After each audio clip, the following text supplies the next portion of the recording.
आज एक ऐसी दिव्य हस्ती की कहानी सुनते हैं जिनका नाम शक्ति, त्याग और अटूट भक्ति का कह सकते हैं एक पर्याय है। जी हाँ, हम बात कर रहे हैं सर्पों के सम्राट वासुकी की। और उनकी कहानी सिर्फ एक आभूषण होने से कहीं कहीं ज्यादा गहरी है।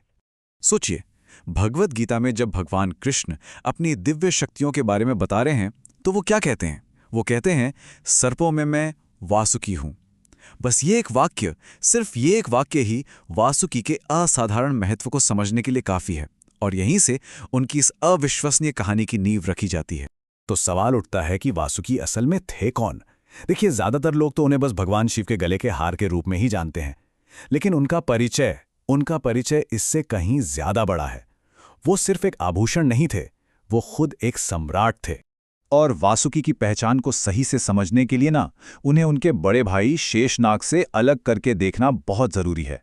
देखिए, जहां एक तरफ शेषनाग भगवान विष्णु की दिव्य शैया बनकर शक्ति और धैर्य का प्रतीक बने, वहीं दूसरी तरफ वासुकी ने एक बिल्कुल अलग रास्ता चुना, भक्ति और त्याग का। और वो भगवान शिव की सेवा में पूरी तरह से समर्पित हो गए। वासुकी सिर्फ एक भक्त ही नहीं थे, वो एक महान राजा भी थे। सोचिए, उनका राज्य था नागलोक, एक ऐसा भूमिगत साम्राज्य जो धन और ज्ञान से भरा हुआ था। और वहां वासुकी का शासन कैसा था? न्याय और समानता का। एक ऐसी जगह जहां हर सर्प को, चाहे वो छोटा हो या बड़ा, बराबर का सम्मान और निष्पक्षता मिलती थी। लेकिन एक राजा होने के बावजूद वासुकी के जीवन का जो सबसे बड़ा लक्ष्य था, वो कुछ और ही था। उनके चरित्र के एकदम केंद्र में थी उनकी अटूट और बहुत ही तीव्र भक्ति। एक ऐसी साधना जिसने पता है किसका ध्यान खींचा? स्वयं महादेव, भगवान शिव का। देखिए, वासुकी की तपस्या कोई साधारण तपस्या नहीं थी। उन्होंने सब कुछ त्याग दिया, भोजन, जल, हर तरह का आराम। वो तूफानों के बीच, बर्फबारी में और यहां तक कि जंगल की आग के बीच भी एकदम अडिग रहे। और उनके मन में बस एक ही नाम गूंज रहा था, शिव। ये उनकी भक्ति की, कह सकते हैं, परम परीक्षा थी।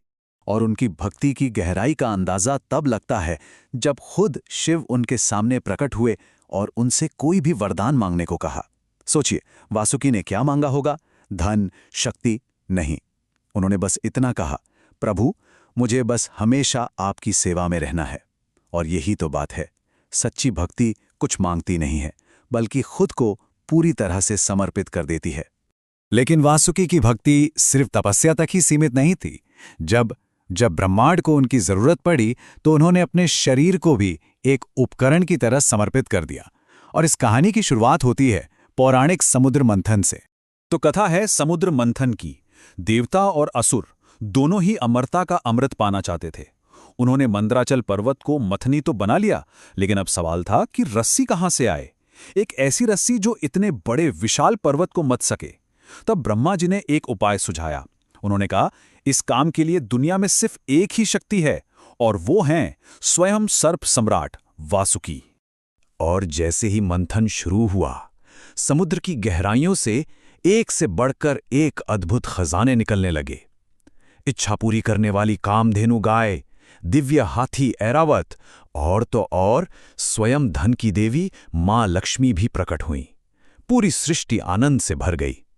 लेकिन ये शांति ज्यादा देर टिकने वाली नहीं थी, क्योंकि फिर समुद्र से निकला हलाहल, एक ऐसा महाविष, इतना घातक कि उसकी गर्मी से ही पूरी सृष्टि भस्म हो सकती थी। सोचिए, समुद्र की सतह काली पड़ने लगी थी और चारों तरफ सिर्फ विनाश की एक भयानक गंध फैल गई। पूरी सृष्टि को बचाने के लिए तब भगवान शिव आगे आए और उन्होंने उस हलाहल विष को पी लिया। लेकिन वो अकेले नहीं थे। उनके गले में जो वासुकी लिपटे हुए थे, उन्होंने भी अपने प्रभु के साथ उस विष की असहनीय पीड़ा को महसूस किया। वो खुद भी उस ताप को सह रहे थे, चुपचाप मौन रहकर अपने प्रभु की पीड़ा में भागीदार बने। और ये पहली बार नहीं था जब वासुकी ने खुद को एक उपकरण की तरह पेश किया हो। जब त्रिपुरा के राक्षसी नगरों को नष्ट करने के लिए युद्ध हुआ, तो वो भगवान शिव के धनुष की प्रत्यंचा यानी बोस्ट्रिंग बन गए। एक बार फिर बिना किसी श्रेय की इच्छा के बस अपनी सेवा का धर्म निभाया। वासुकी ने ब्रह्मांड की पीड़ा सही, विष का असहनीय ताप सहा, लेकिन उनकी जो सबसे बड़ी परीक्षा थी वो शारीरिक नहीं थी, वो थी भावनात्मक। और ये परीक्षा आई अपनी ही मां के एक श्राप की वजह से। ये श्राप आया था उनकी अपनी मां कद्रू के क्रोध से। हुआ ये कि जब वासुकी और उनके भाइयों ने एक धोखे वाली शर्त में अपनी मां का साथ देने से मना कर दिया, तो उन्होंने गुस्से में आकर अपने ही बेटों को आग में जलकर मरने का श्राप दे दिया। सोचिए, सिर्फ सत्य का साथ देने की इतनी बड़ी कीमत चुकानी पड़ी। और फिर पीढ़ियों बाद वो श्राप सच होने लगा।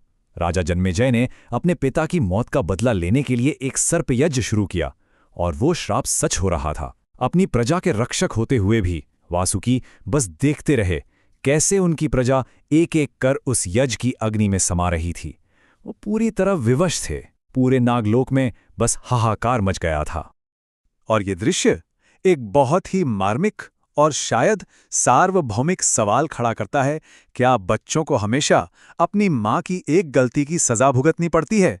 ये अन्याय ही वासुकी की सबसे बड़ी और सबसे कठिन परीक्षा थी। लेकिन इस घोर निराशा के बीच भी एक उम्मीद की किरण थी। वासुकी के कर्म व्यर्थ नहीं गए थे।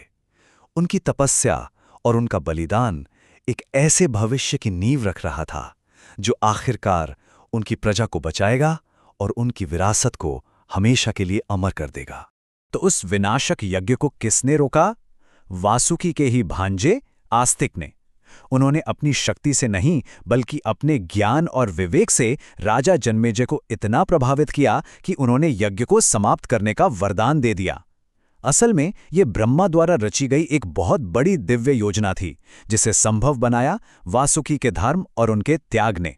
वासुकी के विरासत में सिर्फ त्याग ही नहीं, उनकी कृतज्ञता और शक्ति भी शामिल है। इसका एक किस्सा महाभारत में मिलता है। जब पांडव राजकुमार भीम ने एक नाग को बचाया तो वासुकी ने उन्हें आशीर्वाद दिया। और वो आशीर्वाद क्या था? 10,000 हाथियों की शक्ति। ये था उनकी प्रजा के प्रति किए गए एक अच्छे काम का इनाम। और वासुकी की कहानी आज भी हमारे बीच जीवित है। भगवान कृष्ण ने उन्हें गीता में सम्मानित किया, ये हम जानते हैं। नागपंचमी के त्योहार पर उनकी पूजा होती है, और सबसे बढ़कर वो आज भी भक्ति के सबसे बड़े प्रतीक के रूप में हर शिवलिंग पर अपने प्रभु की सेवा में विराजमान है। तो अंत में वासुकी का जीवन हमें एक बहुत ही शक्तिशाली सबक सिखाता है, और वो सबक ये है कि सच्ची महानता कुछ पाने में नहीं बल्कि सब कुछ दे देने में है। वासुकी की ये पूरी कथा हमें सोचने पर मजबूर करती है कि क्या त्याग और सेवा के बिना भक्ति का कोई अर्थ है? और ये सवाल हम सब के लिए है कि सच्ची भक्ति आखिर हमसे मांगती क्या है।